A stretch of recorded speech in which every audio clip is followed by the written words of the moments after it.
everyone. Welcome back to Thrive Live. Today we have Jason and Ray, and our guest is Pierce Bush. And let me bring Jason and Ray in real quick so that they can tell us all about Pierce before we bring them in studio. Hi, guys. Hey, Hello. Beth. Hey, Ray. How are you? Doing great. How are you guys doing? Good. Great. Happy 2021 to both of you. Thank you. you. Where are you today? Where's Waldo today, Jason? You'll be happy to know that I am in Katy, Texas, right down the road from you. So we're in the same general location. And Ray, where are you in the world? In beautiful Denver, Colorado. Enjoying the winter. Fantastic. Very good. Oh, you guys have snow. We had fake snow. We had a warning that popped up on our mobile phones that said snow may start in 5 minutes and it may last 10 minutes. And it never happened.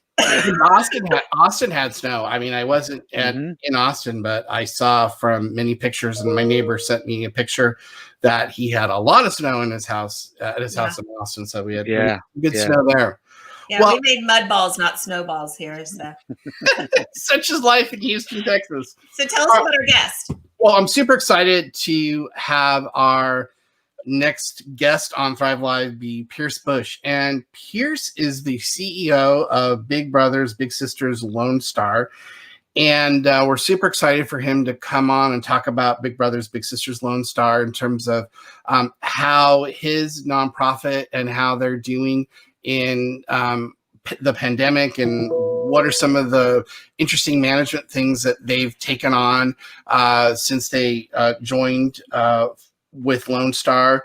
And we're super excited to have him come on and talk a little bit about how people can help out with Big Brothers and Big Sisters. We haven't really talked much about nonprofits in our last few episode, so we're happy to do that now and have a conversation about how we can hear a little bit more about how pandemic is making nonprofits operate. So Pierce, he earned his BA in American Studies from the University of Texas in Austin. He's originally from Houston, and Pierce has been recognized by the Houston Business Journal as the youngest member of the 40 under 40 class.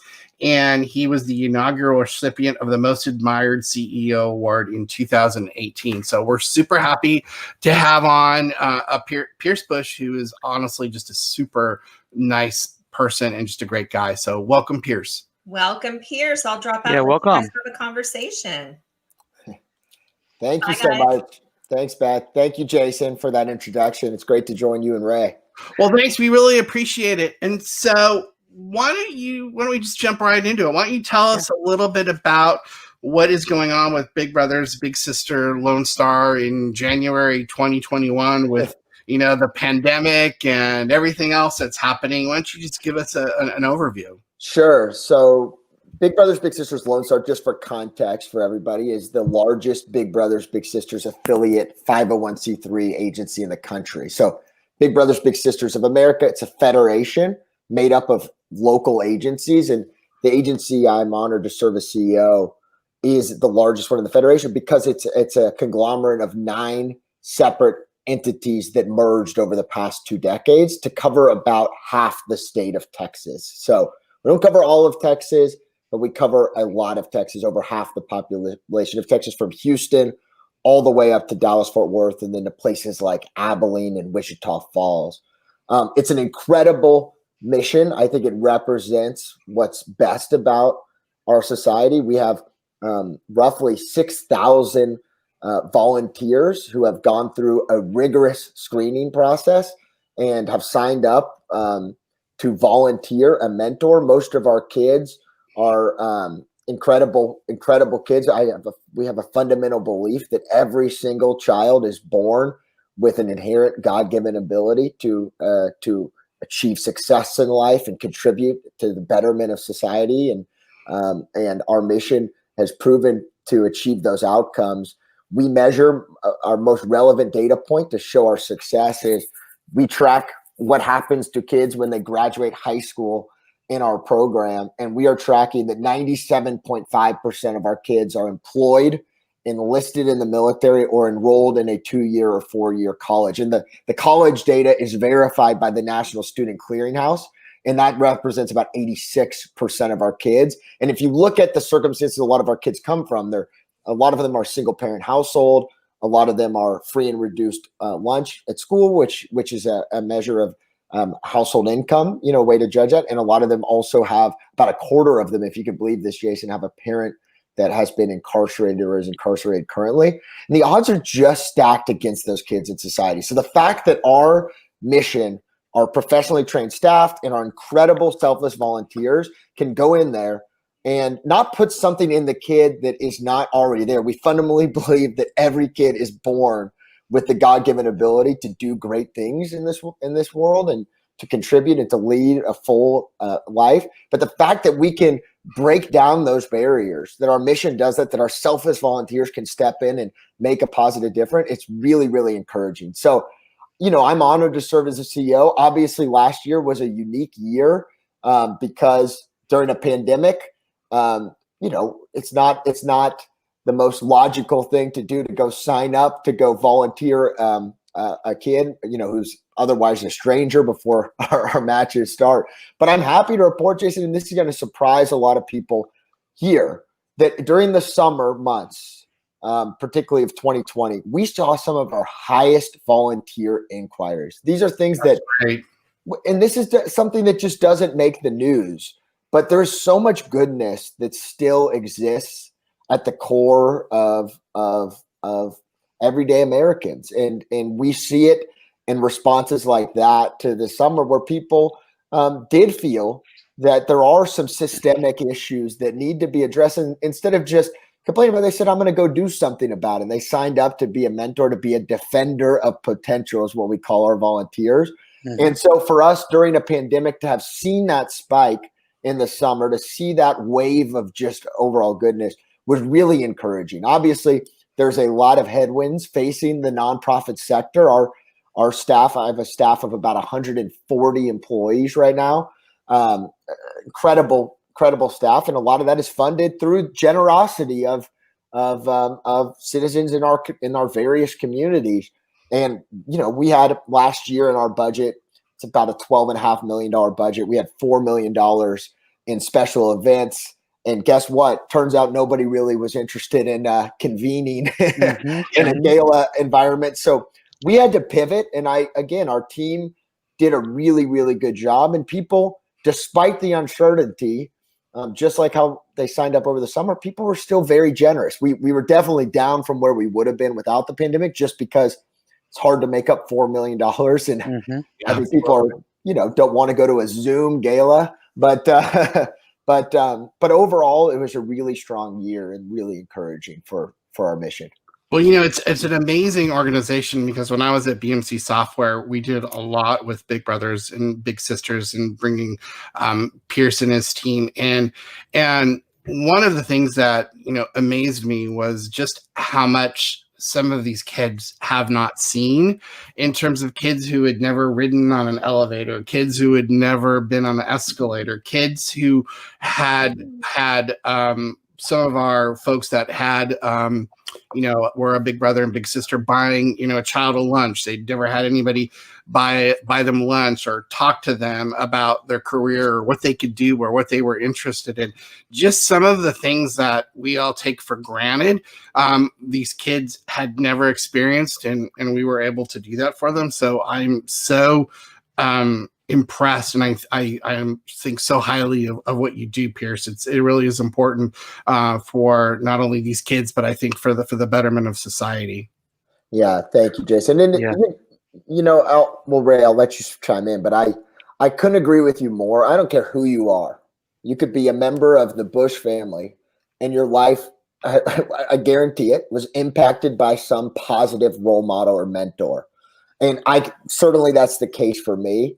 The best part about our deal, too, Jason, about our mission, is it's a two-way street. I have yet to meet a volunteer who signs up, who doesn't feel that their life was changed in a positive direction for the better because of the program. We're just now going into a third-party research study to actually track the benefits for our volunteers, because it's just so intuitive. And you saw that at BMC, when a company embraces our mission, it becomes their favorite community engagement. It was absolutely their favorite thing to do. And it's because it creates positive culture and that spirit of giving back. It's Alexis de Tocqueville noted it as unique to the American condition when he came from France in the 1800s, and it's something that it's something that is American, but it's something that's also just fundamental to the human core. People want to be a part of something bigger than themselves, and they benefit from it when they sign up, even though that should never be the primary intention. Mm-hmm. It's just how it works. Yeah. That's great. That's great. Now, Pierce, maybe you can tell us a little bit about kind of how you managed your 140 employees over the last, 12 months. As there's been, you can bring people, to the office. You can't have people in the office. Just kind of all of the things that have been happening. How's that, worked out? And how about 6,000 volunteers? That to me, that's even more challenging as the 6,000 volunteers. Sure, it's a great question. So, first of all, let me talk about the staff angle. Our agency, because it was all these different agencies merged together with offices all across the state, we already were challenged with how do we communicate effectively. This is pre-pandemic, so we had Zoom going. I feel like it really benefited us, but we had Zoom going since 2017, I believe. And so it was really common for us to do what we call our agency huddles via technology like Zoom. Now, the reason we were introduced to Zoom, though, Ray, is that, the agency, I became the CEO in 2015, and it was after the final merger between Houston and North Texas. And it led to actually our agency really struggling financially because our work is really local, and local is typically defined by city. Some cases it's defined by even the neighborhood you live in, or if you're in a place like the greater Houston area, turns out there's people in Katy where Jason lives that want to support kids in Katy, and that makes sense. That's so the state is not a place. It's such a big state, and Texas is, but it's not a place that people define as local enough to engage and work like us. And so because of that, we had all these issues. One of the other things we had was we had a staff that wasn't aware of the financial struggles. Again, this is going back 6 years prior to me becoming the CEO. Remember the day I became the CEO, Ray, we had questions from staff members who said, when are we going to get raises? We haven't got raises in 4 years. And I was thinking, oh my gosh, I'm worried we weren't at the point going to be able to hit the payroll because our financial situation was so bad. So the fact that they weren't aware of that was a critical alarm for me that we had failed them. We had failed to give them the information that would help them make better decisions for the course of the entire enterprise. And so what we went about doing was decentralizing our agency, really making it much more local teams with local authority and local ability to operate on local partnerships that benefit local school districts, that benefit local companies that want to, and even national companies. They align their philanthropy efforts and their community engagement efforts in the locations where their offices are. Right. So if you engage with a Wells Fargo, they're everywhere. But guess what? They have different strategy in Dallas and Fort Worth than they do in Houston. And so we aligned our agency better that way. The other thing we did, though, is I realized it wasn't enough. We used to have a cash flow before I was the CEO. There would be like 3 people on it. And part of it was I think there was a well-intended desire to not share the bad news because it might be distracting. But the truth is it did a great service. And so what we did is we added people to cash flow, but I realized we needed to take it a step further. I found a book called The Great Game of Business. And actually it's used by a lot of companies across the country, including Netflix, by the way, but in Houston, it's used by a successful oil and gas company called Hillcorp. And I found a young woman, an amazing coach who basically helped us implement this in the nonprofit sector. And it was game changing. I am the last person as the CEO to see all of our numbers. And you might say that's weird, but no, it's when you can create an ownership culture, it really changes the way people think of their role in the organization. So what we have divided Lone Star into now is 5 markets. Those markets huddle every week They're projecting monthly goals. Those goals are first and foremost program goals. The most critical number being how many active matches are you supporting now? That is obviously a formula of new matches added, the matches you close. And then the second part of the ledger is our finances. And we have it budgeted every month, and we know where the goals are. And our board, I give them credit because not a lot of nonprofits do this, but they said, look, if you can maintain quality, but grow your programs at a 8% level at first, this was the first year we did it, which is well above the national growth rate for Big Brothers Big Sisters at the time. And you have a net income, by the way, which would be simply a matter of raising more money than you spend, but empowering all of our employees to do that. Then everybody can earn 10% of their salary, which is a really big deal in nonprofit. Not many nonprofits lean into that. And again, a lot of we stole this shamelessly from the business world, and it worked. and so now you roll into a pandemic year, Ray, and you have to deal with all these changes. But what you have is a staff and a leadership staff with a leadership mentality and ownership mentality that in real time is seeing the finances change, and they are as a group pivoting. Now, we didn't hit the great game goal last year because we couldn't grow. First of all, for a nonprofit, you have to be able to grow the program. But we ended up in so much of a better financial position and a program position. We were, I think, 10 percentage points higher than the national average for Big Brothers Big Sisters, our agency. And again, it's because of these systems. So those systems, by having them in place, by having that open book transparency, by having that ownership mentality, made my job so much easier as a CEO because you get to source the wisdom of the amazing, talented people that are on your team. And I would say that it's enhanced our collaboration. The other thing that we have, and I won't ramble too much, but is values in our staff that are that we refreshed them a couple of years ago. We give recognition according to them. 4 basic values are very easy to read. And one of them is seeking collaboration, because we have all these different, as we decentralize, we wanted people to still think about the enterprise first. And I think our collaboration has never been better. And part of that is just that the ability to do Zoom things does have some silver linings. And one is, we're connecting amongst the different regional teams, and the leaders on those teams are connecting and sharing ideas in a way that's really helpful. In terms of the mission, Ray, I won't go too long, but we had a program over the past decade called Mentor 2.0, which was curriculum based. And it was because we kept running into volunteers that said, I'm too busy to sign up for your community base. Is there another option? And this was largely a virtual program with some in-person visits. But again, because we had been thinking ahead and we're already innovating, that became incredibly helpful as we turned into a pandemic. We were able to use the learnings and some of the curriculum and some of the programming from that initiative and convert it to create new virtual matches. So our mission could continue to go on, relatively it was slightly scathed. I don't want to say fully unscathed, but relatively unscathed to what, a massive global pandemic would have done. And the truth is there's just so much need. In the agency I serve as CEO, we're serving 6,000 kids, but we have 3,000 kids whose guardians have raised their hand and said, my most precious asset, which is my daughter or my son, could use a positive mentor. And so, we have a tremendous desire to go out and recruit more volunteers and raise more funds to be able to support those matches and support those kids.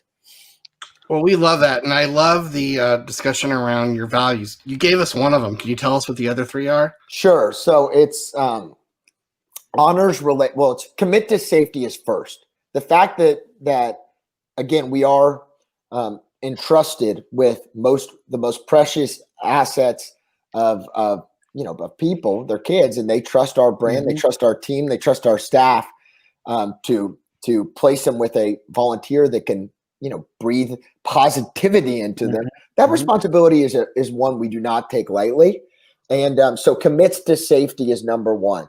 Honors relationship is number 2. We are in the business where relationships is at our core. And so shame on us if we can't honor them. That means being grateful for our partners and making sure that we are checking in on the BMCs of the world back in the day, Jason, right? And thanking people and just being on top of that. Because of the nature of the fact that this is 9 agencies merged into one, seeking collaboration, as I said, is really important. And so we realized when we decentralized, we and this is before we refreshed the values, we had people that were so driven to action, which by the way is the 4th, so I'll get to that in a second, but that they sometimes weren't thinking about the enterprise first. And so there was almost too much competition in some cases between, particularly a market like Dallas and Fort Worth, which is so close, but there's so many partners in Tarrant County that don't want to do it. So we really studied. So we had to come up with a corporate value to hold our staff accountable and ourselves accountable to saying, you know what, let's put the enterprise first, region second, and then do it that way, right? Down to like my personal role. And then the last one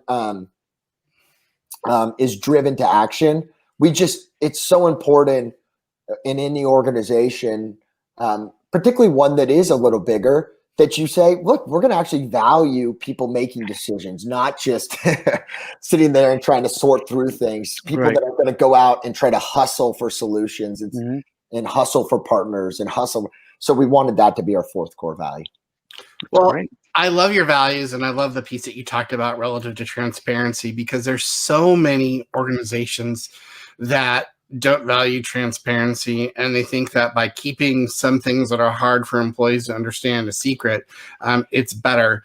And it's funny that you said sometimes the CEO is the last person to see the numbers. Ray and I recently worked with a company, and that was one of the things that was happening to that CEO was they told us, I'm the last person to see the numbers. And a couple of times the board has seen the numbers before I saw them, and they were wrong because people were talking to the board before they talked to him. So, we helped them, figure that out, but you got that knocked. So that's super important. And, I love that.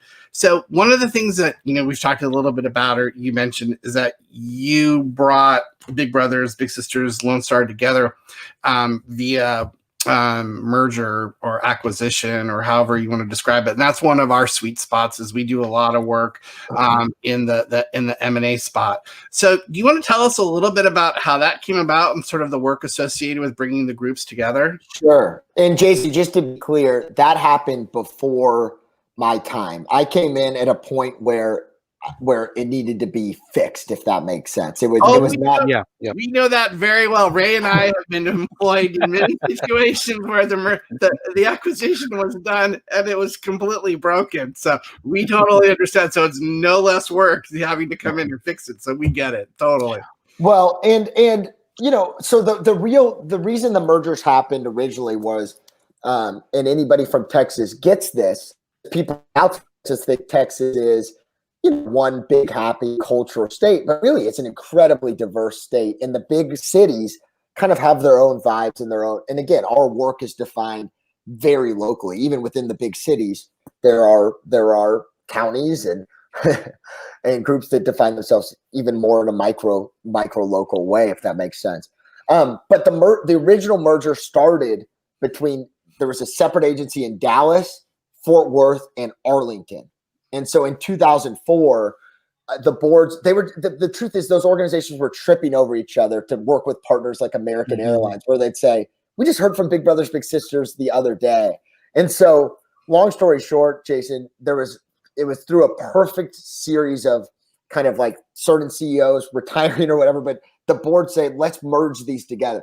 That really made sense. And then a lot of it was driven, and sadly too much of this is the case in the nonprofit world, but is driven when a 501c3 organization gets into a financial pickle.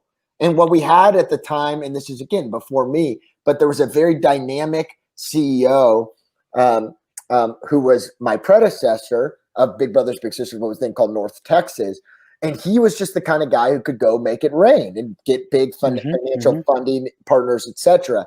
And he did a great job at that.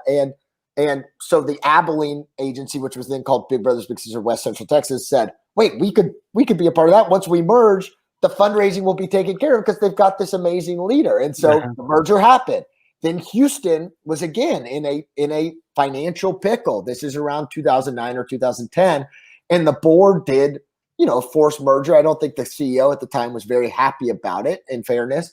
But again, the board was banking on this dynamic leader. But the problem is this: the dynamic leader went on to become the CEO of the national organization. And once that person left, it exposed, in my opinion, this is again, it's 2020 vision, but it exposed that there wasn't the appropriate decentralized systems put in place. There was some kind of various understanding from a governance perspective how it might work, but in a nonprofit, you have to have a fiduciary board that again puts the enterprise first, not the regions. You can't build Congress within even a decentralized organization. So that led to, once that dynamic CEO led to 3 or 4 years of financial decline, to a point where by the time I became the CEO, just for perspective, we were operating about $1.1 million a month. We had $700,000 in our bank account, under 1 month operating reserve. Any nonprofit that's in the human service sector wants to have 3 to 6 months of unrestricted cash as a reserve. That's just so you can weather something like the pandemic. And we were far underneath that. And again, it was because every time that merger had happened, in my opinion, people said, oh, I don't have to worry about this. And the numbers got muddy and nobody, they were owned. I mean, I don't want to say there's no wrongdoing, but it was just that ownership culture wasn't percolating in the ways that it should. And ultimately, every single one of our funders, whether it's United Way of Greater Houston or United Way of Dallas, guess what? They want to fund kids in the region that they have a charter to do so. And we had to align to that to be sustainable. And then through that, you also had a series, and you guys know this well, I'm sure, but because the values were different in the different offices, you had different cultures. And that becomes, I think, a challenge in any merger situation is how do you, yes, you share a common mission and a common purpose, but there's just different leadership styles that people are used to. How do you blend that together? And so what we had to do when I became the CEO, again, to correct it, was to really go through a comprehensive, with our board and our staff's input, of course, and our regional board's inputs, and our volunteers input, and a lot of different inputs. You have to do that a lot in the nonprofit sector, but it's the right thing to do. But we had to build a very comprehensive strategic plan that we could go back to, just like the values, and we could hold ourselves accountable to what we agreed upon in that plan. And it taught me really the value of, if you're a CEO of a nonprofit, I don't care what the size is, you have to exhibit legislative leadership skills. And what I mean by that is you have to be the type of person that can listen and even if you have clear vision of where you want to go, you have to exhibit earnest listening. And it was a really valuable lesson. I think the corporate world probably could use more of that too. But legislative leadership is a must-have in the nonprofit world, if you're the CEO particularly. Well, I think listening is in short supply just about with anything now. So anything we can do to help people think more and listen more is probably a real gift right now that we can give folks. Yeah. Now, Pierce, you talked about that gap of up to 3,000 kids that are looking for a mentor or a partner. How do people get involved and kind of what does that volunteer look like to you? Sure. The right kind of volunteer that you're looking for. Well, first of all, so many people have a misconception, Ray, that I'm a flawed person. I couldn't help it. Like, actually, as long as you are safe for a kid, and if you've made mistakes in your life, those mistakes are things that most people learn from, and can share with somebody to not make the same mistakes. So I have a lot of those. Yeah. And so you certainly don't have to be a quote unquote perfect person because they don't exist. And, Mhm. and if that was the case, I know I would not have been let into the program back because I signed up to be a volunteer way before I worked for the agency. I never actually intended to work for the agency at the time I signed up to be a volunteer. But we need desperately, Ray, just to answer your question. I don't care where in the country it is. Mhm. This answer holds true. We need men to step up. We our most of the kids, it depends on where in the country you are again, but we have a lot of diverse kids in our program, and we love diverse volunteers. It's not a must-have, but it's something that with intentionality we really try to recruit. Because studies will show that when the kid can see themselves in their volunteer, there's probably a little bit more positive impact. But I think at this time where you are seeing so much division, our mission stands out as something that brings people together and creates unique relationships that might not have existed. And again, I can't stress enough that the volunteers, their perspective and attitudes change just as much as the kid.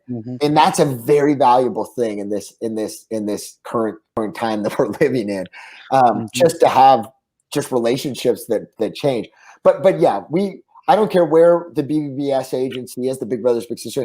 Like, I guarantee you they need volunteers. I guarantee you they need men, most importantly. But I don't want to discourage women from signing up. My wife, I actually met her through Big Brothers Big Sisters. She was a volunteer and had been a volunteer at the time I met her for maybe 3 years before. Both of our littles are now graduating high school this year. Both are planning to go to college. It's a crazy time to graduate high school, by the way, as a side note. Oh, absolutely.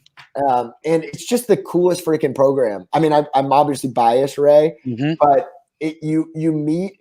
It's not one of those like drive-by philanthropy things. There's a lot of people that go and they get the picture. The company does something. This is something that it requires some intentionality, and that causes only the best people to sign up. And I think that, and I've seen this from even employers trying to hire people, like when they list that they're a volunteer for Big Brothers Big Sisters on their resume, that says something about it. It's like putting Eagle Scout. It says this person is taking their time selflessly. 4 hours a month. That's all we ask for a traditional program. It's not a lot, but still on a resume, it shows that you've got a bigger picture, that you're not just out for yourself. Anybody hiring wants people with that attitude. I don't care I don't care what the industry is and what the job is. And so there's a lot of reasons to get involved, in my opinion. Well, that's great. So, Pierce, what do you think is going to basically be a management practice that you started in 2020 that's going to stick in 2021 post-pandemic? Is there anything that stands out to you? It's interesting, Jason. I really, our agency has been working a lot on succession planning.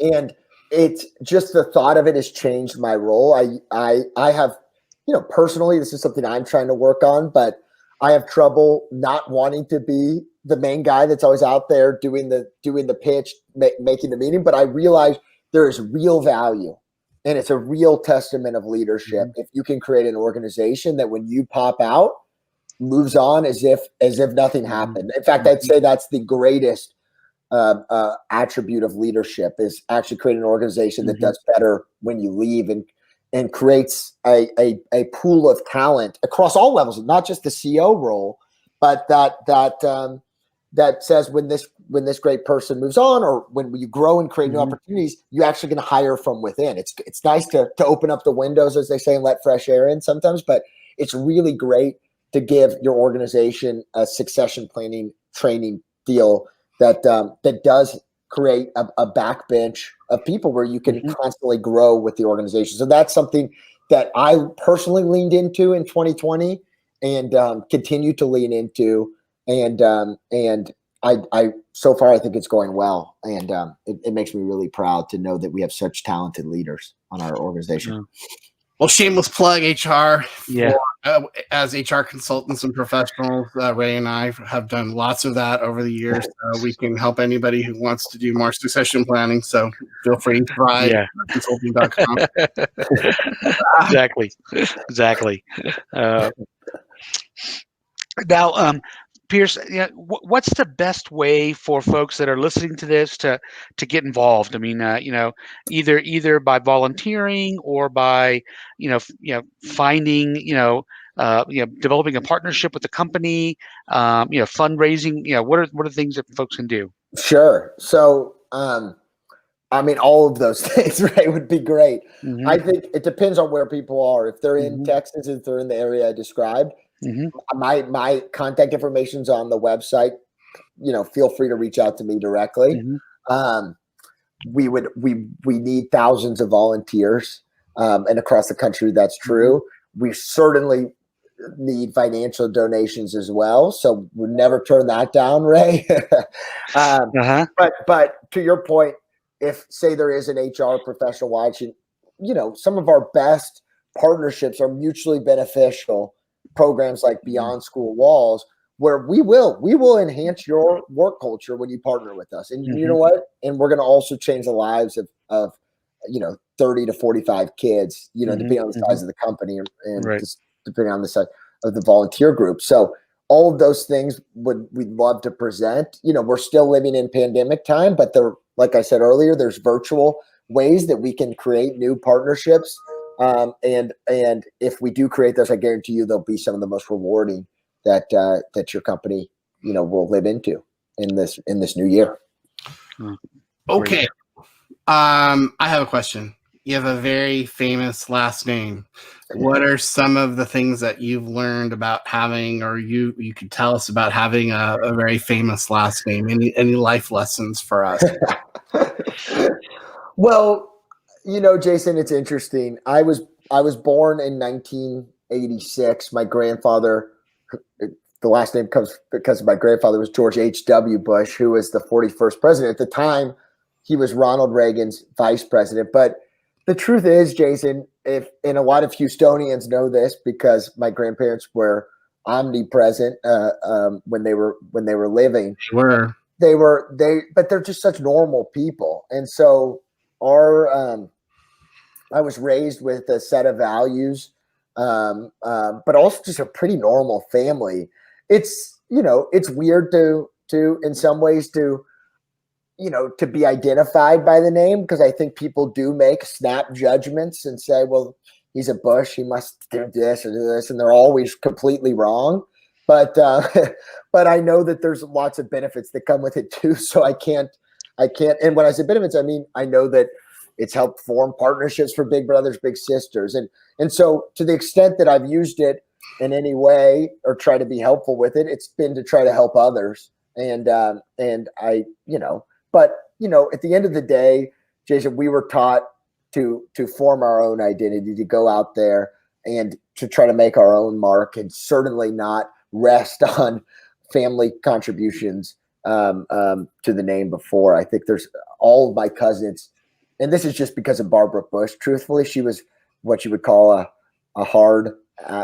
I'll blank the last word, Yeah. but she was. We called her the enforcer, because she would never let one of her grandkids take anything for granted or act in a snobbish way or do any. People I think have misconceptions because they think, oh, the Bush must be some trust fund. There's not. So everything that we've gone out and done has been through our own doing, and I take a lot of pride in that, because I work really hard. I think sometimes to try to overcome people who say, oh, he got that position because he's a Bush. No, it's bullshit. Excuse the language. Pierce is you are one of the most incredibly nice people that I've ever met. And so I, say that completely from the heart. Pierce is just one of the nicest people ever. And Pierce is incredibly sincere. I did something for him a while back, and I looked in my mailbox like a week or so later, and he had sent me a thank you note, a handwritten thank you note. And so those are just, the niceties of life that you just don't see. And so that is still, set in the back of my mind that he did that. So I can't give him enough credit for just being a really genuine, great person. And I can't think of a better person to lead Big Brothers Big Sisters Lone Star. I think they're very lucky to have you. And we thank you so much for being on our show. Is there anything that you want to finish up up or tell us about before you leave us today? No, thank you for having me, Jason. It's great it's been a long time since I've seen you in person, but it's Yeah, great. exactly. Well, it's been a long time since I've seen anybody really in person. So I have a pregnant wife, so we're quarantined. I feel like I'm at a whole new level of quarantine, but it's an honor to be here with you, Jason and Ray. Thank you guys for hosting such a pleasant conversation. I really Well, you're appreciate it. awesome, and we thank you for everything that you do for Big Brothers and Big Sisters in Texas and Houston and the country. So thank you so much for everything. Thanks, Yeah, Ray. thanks a lot. Really appreciate it, Pierce.